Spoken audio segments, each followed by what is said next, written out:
Assalamualaikum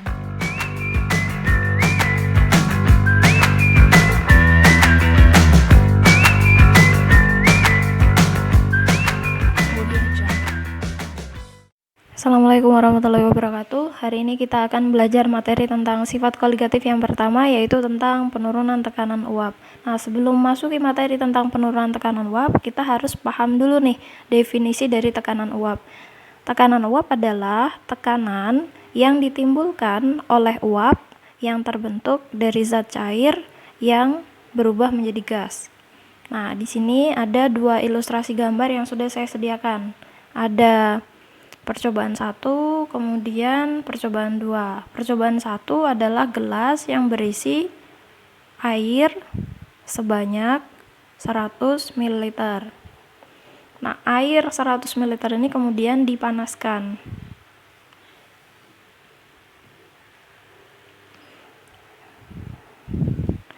Apa yang akan terjadi? Nah, ketika air dipanaskan pasti akan terjadi perubahan fase dari zat cair menguap menghasilkan gas diakibatkan oleh tekanan uap.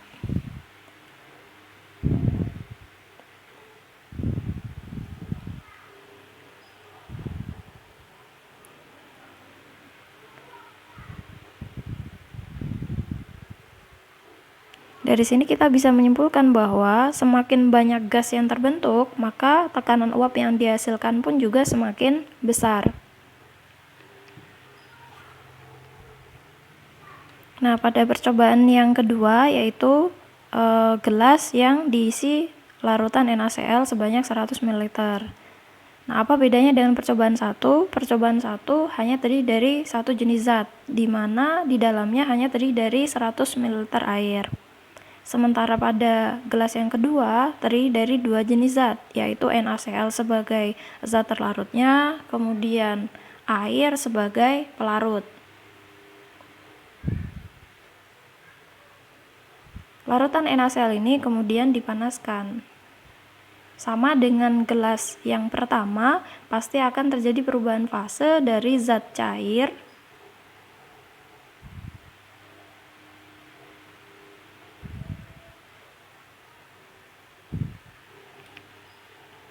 berubah menjadi gas. Ini diakibatkan oleh tekanan uap.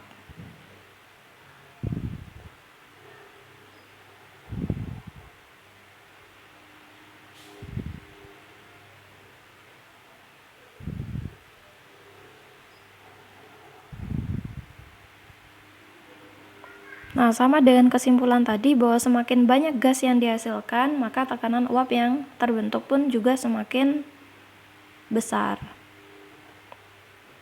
Nah, tetapi ketika kita melihat dua gelas ini, terjadi perbedaan. Pada gelas 1 ternyata gas yang dihasilkan jauh lebih banyak dibandingkan dengan gas yang terbentuk pada gelas yang kedua.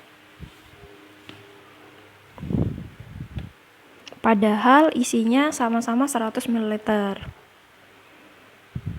Nah, kita bisa analisis satu persatu. Untuk gelas 1 terdiri dari satu jenis zat. Ketika air dipanaskan, maka air karena dia hanya pelarut murni tanpa ada campuran zat terlarutnya, maka dia akan bebas bergerak ke atas membentuk gas. Karena gasnya yang dibentuk banyak, sehingga tekanan uap yang dihasilkan juga semakin besar. Sementara pada gelas yang kedua tidak hanya berisi air, tetapi juga NaCl. Nah, ketika air dan NaCl ini dicampurkan, maka akan terjadi interaksi antar partikelnya ke bawah.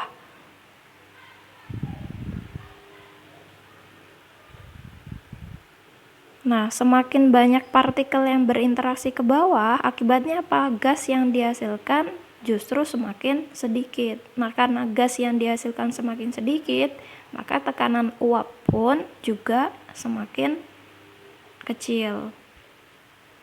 Nah, dari gambar ini kita secara tidak langsung bisa menyimpulkan bahwa ternyata penambahan zat atau penambahan partikel terlarut akan mengakibatkan penurunan tekanan uap. Nah, saya ulangi lagi ya, berdasarkan ilustrasi gambar sebelumnya, dapat kita simpulkan bahwa penambahan partikel zat terlarut akan mengakibatkan terjadinya penurunan tekanan uap. Maka, tekanan uap murninya atau P0-nya pasti lebih besar dibandingkan dengan tekanan uap larutan atau P-nya. Nah, di sini untuk perhitungan penurunan tekanan uap ada 4 rumus yang harus kalian pahami. Rumus yang pertama, delta P sama dengan P0 dikurangi P. Biasanya masalah kalian adalah bingung cara membedakan antara delta P, P0, dan P. Gimana cara membedakannya? Kalian cukup memahami kata kunci dari ketiga simbol tersebut. Untuk delta P, kata kuncinya adalah penurunan. Jadi kalau di soal disebutkan penurunan tekanan uap, berarti yang dimaksud adalah delta P. Kemudian jika di soal ada kata kunci pelarut murni, berarti tekanan uap yang dimaksud adalah P0. Nah, yang ketiga, jika di soal diketahui tekanan uap larutan, maka tekanan uap yang dimaksud adalah P. Nah, karena senyawa itu ada 2 jenis, yaitu bersifat non-elektrolit dan ada yang bersifat elektrolit, maka rumus delta P-nya pun berbeda. Untuk rumus larutan non-elektrolit, delta P-nya sama dengan P0 dikali XT. XT sendiri kalian sudah belajar di materi konsentrasi larutan, di mana XT sama dengan NT per NT ditambah NP. Jadi ngafalin rumusnya gampang, NT, NT, NP. N sendiri adalah mol. Kalau diketahui gram berarti gram per mr, kalau diketahui persen berarti persen per mr. Nah, rumus yang kedua yaitu rumus larutan elektrolit. Prinsipnya sama dengan rumus larutan non-elektrolit, delta P sama dengan P0 dikali XT. Bedanya adalah di dalam rumus XT itu sendiri. XT-nya, rumusnya kan biasanya NT per NT ditambah NP. Itu untuk non-elektrolit. Tetapi kalau untuk larutan elektrolit, NT-nya harus dikalikan dengan I. I-nya sendiri itu apa? I itu faktor Van Hoff. Rumusnya I sama dengan 1 plus N-1 dikali alfa. I ini akan dibahas di bagaimana cara membedakan larutan elektrolit dan non-elektrolit. Nah, rumus yang terakhir yaitu P. P sendiri rumusnya P0 dikali XP.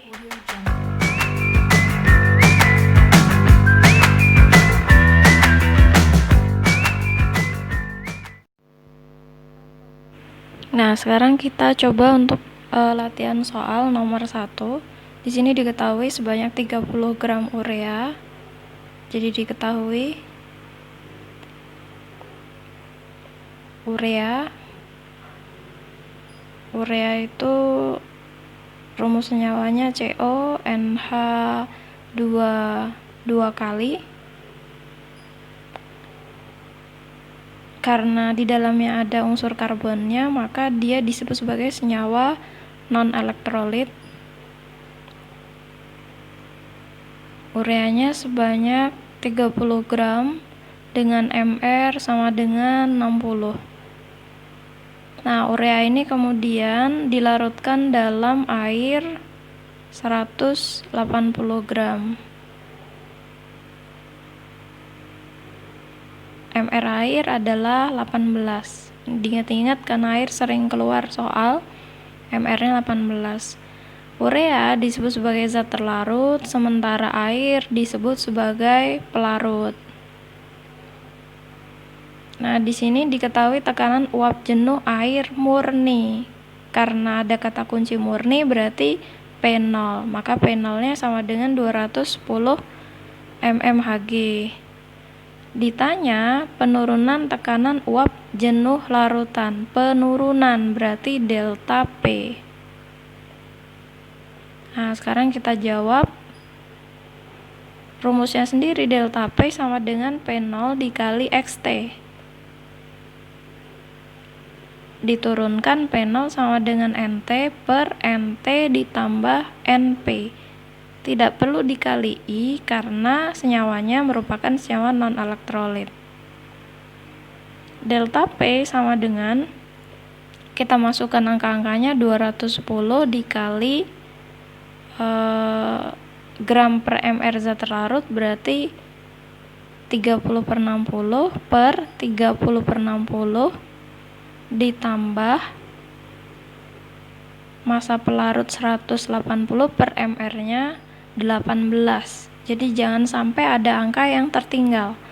Nah, 210 dikali 30/60 setengah ditambah 180 per 18 berarti 10. Kita hitung, berarti 2-nya dicoret, dapatnya 1/210. 1/21 dicoret 10 mmHg. Ini jawabannya.